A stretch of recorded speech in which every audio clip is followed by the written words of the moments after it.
All right, so I got bad door rollers here. You can listen to them.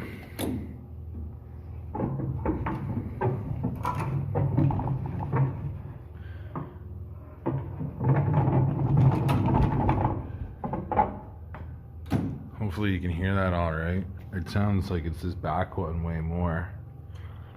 But I'm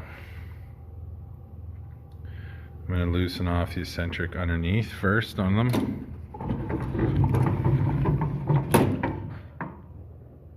I don't know if you can see that.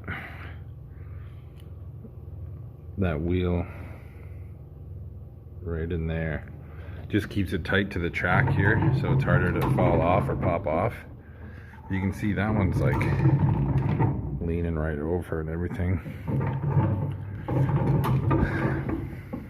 They're in rough shape, but let me loosen these off and show you once I got them off. Okay, so I got it off there. You'll notice on this one here I had to take that little oiler thing off so I could slide the roller out the back. Here's that thing. No one really uses them. Most of the jobs have them off. No one really uses that stuff anymore. There's the old roller. Can't really hear it, but it's in rough shape. That wasn't even on there totally, but I'll take that off, pop it out, and use this nice brand new one. Then we'll pop that front one off and do the same. All right, so I got the back one done. Can maybe go over a little bit here so you guys can see the new one. There's a couple shims in there, and then like a washer, which I believe is because it was hitting here.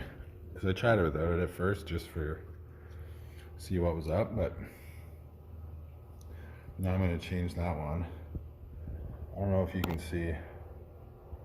Yeah, you can see how much that roller's leaning over. I quickly tried to tighten it up, but it's no good. And then also a better look, there's the eccentric there, right? So you can turn it so that it like gets right up close to here. But I'll do this one, then I'll set those eccentrics. It already sounds so much better.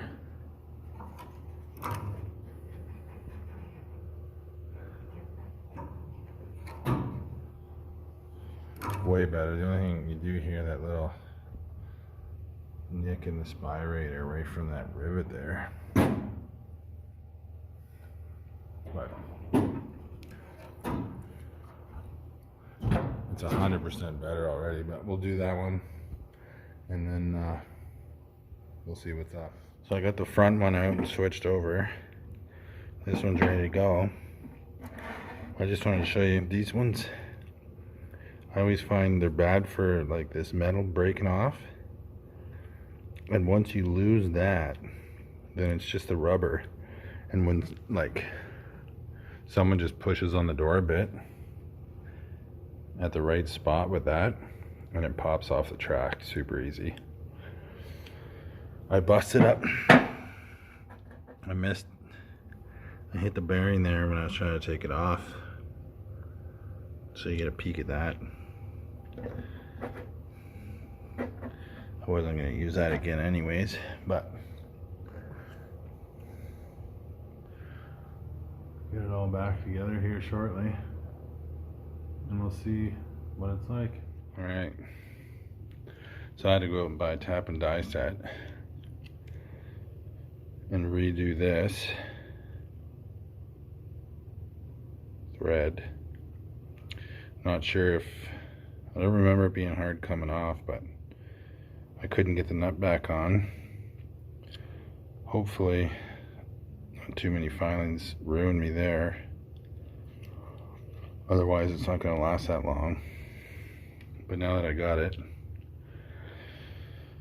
and the nut goes on nice and smooth, let's try and get it on the door and finish this up. All right, so we got new rollers on there.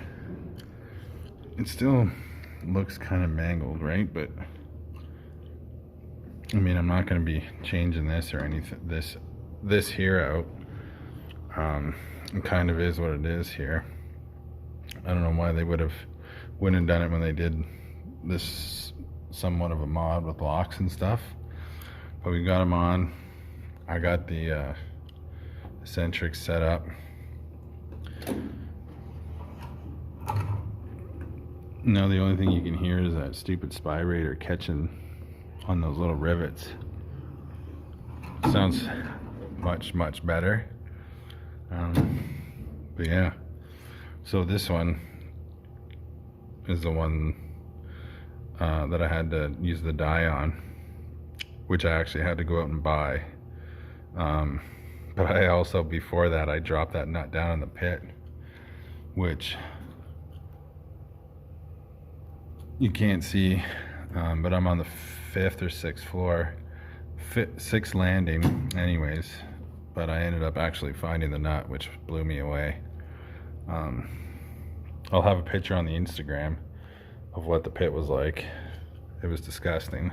There's always flooding and stuff here. But anyways, it's a quick look at some door rollers, which should have been a lot quicker, but obviously I had to fix that one up so I could get it back on. Thanks for watching.